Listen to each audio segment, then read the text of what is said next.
মাননীয় প্রধান অতিথি তথা ত্রিপুরা সরকারের মাননীয় মুখ্যমন্ত্রী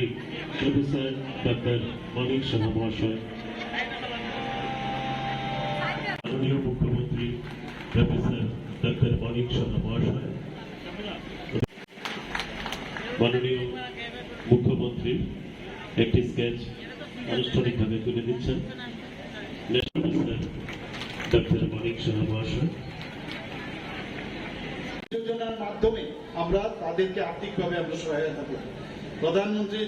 জন ঔষধি যোজনা, আমি নিজে একজন ডাক্তার, আমরা রোগীরা যখন আমাদের কাছে আসে আমরা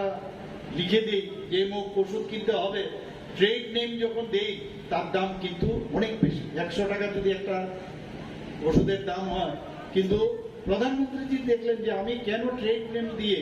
মানুষের, গরিব মানুষ তারা যাতে কম পয়সায় সেই সুযোগ পয়সাটা তার আর্থিকভাবে সে লাভ পাবে, তার ঘরে সে পয়সাটা থাকবে, সেই সুবিধার জন্য জন ঔষধি কেন্দ্র খুলেছে। ত্রিপুরাতে প্রায় 10টার মতো জন ঔষধি কেন্দ্র আছে এবং বিভিন্ন হসপিটালে আমরা সেই ব্যবস্থা করছি এবং তাতে করে 50% যে ওষুধ কেনা যায় তার থেকেও কম, এবং ট্রেড নেম লেখলে সেটা অন্য জায়গায় সেটা অনেক বেশি। স্বচ্ছ ভারত অভিযান, মাননীয় প্রধানমন্ত্রীজি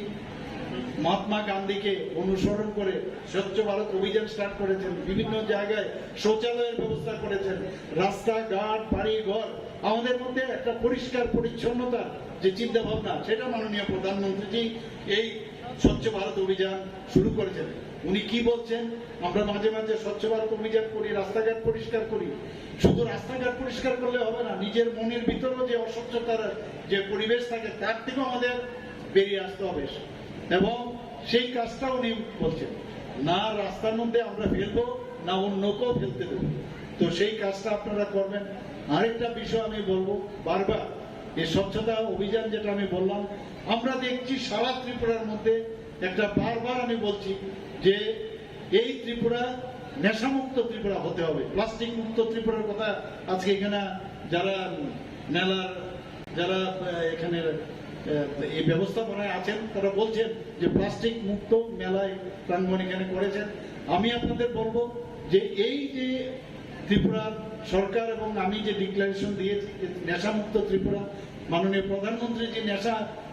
মুক্ত ভারত বলছেন, আমাদের অমিত শাহজিও বারবার বলছেন জিরো টলারেন্স, আমরা সেই নীতি